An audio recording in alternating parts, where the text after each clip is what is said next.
Hello everyone, एरी digest के इस YouTube platform पर आप सबों का स्वागत है। आज मैं आप सबों के सामने एक इम्पोर्टेंट नोटिफिकेशन लेकर हाजिर हुआ हूँ। ये नोटिफिकेशन रबर बोर्ड के द्वारा जारी किया गया है, जिसके अंतर्गत रबर बोर्ड इंडिया इंडिया के द्वारा यंग प्रोफेशनल को हायर किया जा रहा है। तो आज की इस वीडियो में हम लोग जानेंगे ये वाईपी जो रबर बोर्ड के द्वारा हायर किए जा रहे हैं उसके लिए क्वालिफिकेशन क्या है, एलिजिबिलिटी क्राइटेरिया क्या क्या है, साथ साथ में एज लिमिट, सिलेक्शन का प्रोसेस क्या है। इन सारी चीज़ों के बारे में हम लोग डिटेल में बात करेंगे। तो आइए जानते हैं क्या क्या प्रोसेस है, उसके बारे में हम लोग डिटेल में जानेंगे।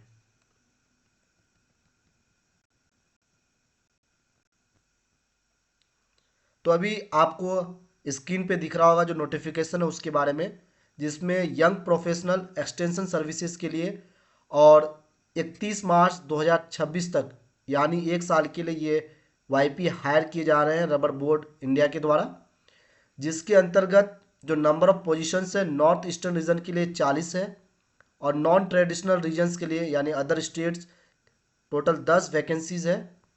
और सभी को मिला लें तो रबर बोर्ड इंडिया के द्वारा 50 वाईपी को हायर किया जा रहा है एक साल के लिए, जिसमें जो क्वालिफिकेशन है इसमें बताया गया, आप देख सकते हैं जो क्वालिफिकेशन है बैचलर एजुकेशन है,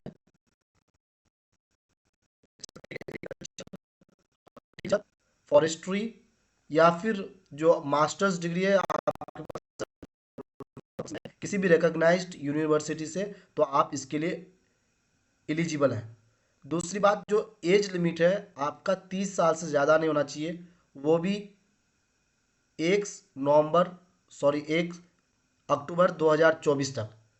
अगर 1 अक्टूबर 2024 तक आपका 30 साल से कम उम्र है तो आप इसके लिए एलिजिबल कैंडिडेट माने जाते हैं। साथ साथ में जो मोड ऑफ सिलेक्शंस है, किसके द्वारा आपको रिक्रूट किया जाएगा रबर बोर्ड के द्वारा, तो इसमें बताया गया है जो एक रिटर्न टेस्ट होगा और इंटरव्यू भी साथ में लिया जाएगा। और जैसे हमने बताया जो ये इंगेजमेंट कब तक के लिए है, तो जिस दिन अपॉइंटमेंट होगा उस दिन से लेकर के 31 मार्च 2026 तक है। इसमें जो सैलरी है जो स्टाइपेंड के रूप में आपको दिया जाएगा तो 40,000 पर मंथ है, जिसमें 30,000 आपका रिम्यूनरेशन है और टीए डीए लगभग 10,000 है। और लोकेशन यहाँ पे बताया गया जो आपकी बहाली कहाँ होगी, तो रबर बोर्ड की जो ऑफिस है स्टेट्स में, जो भी नॉर्थ ईस्टर्न या अदर स्टेट में, जो नीचे अभी आपको मैं बताऊंगा भी, तो उन जगह में मतलब आपको लोकेट किया जाएगा। तो कौन कौन से स्टेट है जो नॉर्थ ईस्ट स्टेट के बारे में हम लोग बात कर रहे हैं उसके बारे में भी थोड़ा देख लेते हैं।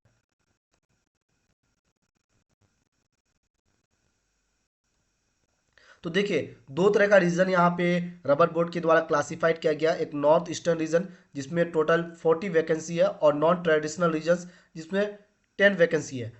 तो जो नॉर्थ ईस्टर्न रीजन है उसमें अगरतला जोन में जो आपको यहाँ दिख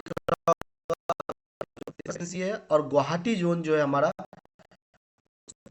अब इसमें भी बताया गया गुवाहाटी जोन में जैसे आसाम, मेघालय, मिजोरम, मणिपुर, अरुणाचल प्रदेश और नागालैंड। तो इसमें आसाम में 16 वैकेंसी है यानी 16 वाईपी हायर किए जाएंगे रबर बोर्ड के द्वारा। बाकी मेघालय, मिजोरम में दो तीन तीन तीन करके है।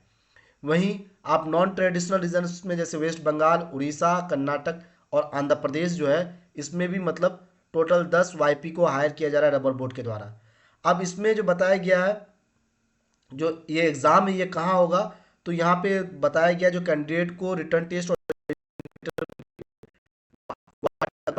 मैंगलोर में बुलाया जा सकता है। और इसके लिए ऑनलाइन आवेदन कैसे करेंगे, तो इसमें भी हम लोग बात करते हैं। ऑनलाइन आवेदन के लिए आपको रबर बोर्ड के ऑफिशियल वेबसाइट यानी www.rubberboard.org.in पे जाना पड़ेगा। वहां जाकर के आप ऑनलाइन आवेदन करेंगे। साथ साथ में जो ऑनलाइन आवेदन का जो अंतिम तिथि है वो 13 नवंबर 2024 तक है। उससे पहले आपको ऑनलाइन आवेदन कर देना है। उसके बाद किसी तरह का भी ऑनलाइन आवेदन फॉर्म आप नहीं भर पाएंगे। तो जो भी कैंडिडेट इसमें इंटरेस्ट है, क्योंकि ये बहुत ही अच्छा वैकेंसी है, साथ साथ में एक हैंडसम सैलरी मिल रहा है आपको, तो आप इसके लिए ऑनलाइन आवेदन कर सकते हैं। वैसे स्टूडेंट जो अभी किसी एग्जाम का तैयारी कर रहे हैं और रेगुलर एमएससी नहीं कर रहे हैं, वो जरूर इस पे अप्लाई करें। और आप पे इस पे कॉन्ट्रेक्चुअल बेसिस पे है तो आप इसमें वर्कलोड भी कम होगा, तो आप अपने जो भी एग्जाम जो कम्पिटेटिव एग्जाम की तैयारी कर रहे हैं वो सारा इसमें कर सकते हैं। तो फॉर्म आपको ऑनलाइन ही भरना पड़ेगा, दूसरा कोई मोड नहीं है।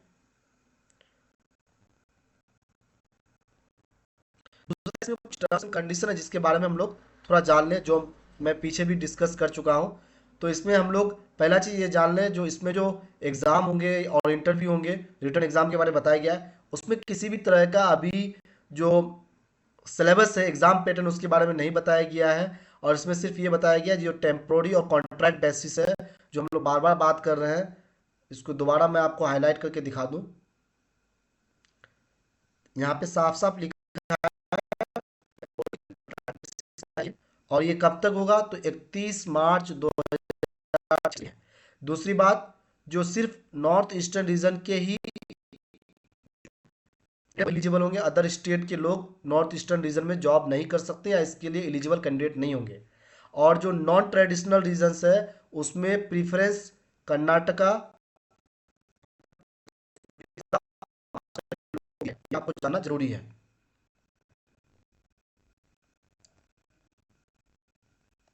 और जहाँ तक लैंग्वेज की बात करें, तो लोकल लैंग्वेज जानना बहुत ही ज़रूरी है कैंडिडेट को। इसमें प्रीफरेंस दिया जाएगा अगर आप लोकल कैंडिडेट, जो भी लोकल कैंडिडेट है उसको लोकल लैंग्वेज की जानकारी है।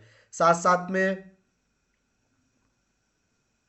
और while filling up the application the candidate shall select the state where he she can be engaged subject to knowledge of language। मतलब आपको जैसी नॉलेज है लैंग्वेज की, उसके अकॉर्डिंग आप अपने स्टेट का वहाँ पे सिलेक्शन करें, ताकि उसी हिसाब से आपको उस स्टेट में रिक्रूट किया जाए। और यहाँ पे जो हम आप बता रहे थे, जो स्टाइपेंड वो 40,000 दिया, इसमें ये भी लिख दिया गया है, जो ये जो आपका एंगेजमेंट है, इसमें आपका कोई राइट या क्लेम नहीं है रेगुलर और टेम्पोररी अपॉइंटमेंट के फ्यूचर वैकेंसी में। अगर तो उसमें आप अपने आप को क्लेम नहीं कर सकते, जो आपने पहले काम किया है तो आप इसके लिए एलिजिबल हैं। और engagement can be terminated at any time by competent authority without any notice और assigning any reason thereof. यानी आपको किसी टाइम पे टर्मिनेट किया जा सकता है बिना बताए रीजन, कॉम्पिटेंट अथॉरिटी के द्वारा। दूसरी बात ये भी दिया हुआ है, जो आपका जो पीरियडिक असेसमेंट होगा, जो आपको जिम्मेदारियां दी जाएगी इसके अंतर्गत as a YP extension services के लिए, तो आपके जो पीरियडिक असेसमेंट किया जाएगा आपका वर्क परफॉर्मेंस को, उसके अकॉर्डिंग अगर आपका सर्विस सेटिस्फैक्ट्री नहीं है तो आपको टर्मिनेट भी किया जा सकता है।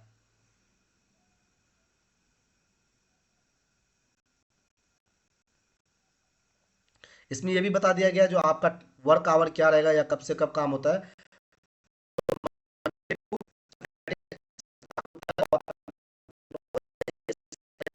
लेकिन अगर ऑर्गेनाइजेशन को कभी रिक्वायर होता है तो इसके लिए आपका टाइम एक्सटेंड भी हो सकता है। तो ये कई चीज़ें हैं जो आपको जानना बहुत ज़रूरी है। तो जो भी कैंडिडेट जो रबर बोर्ड के जो वैकेंसी निकाला गया, ये बहुत ही अच्छा एक वैकेंसी है रबर बोर्ड ऑफ इंडिया के द्वारा।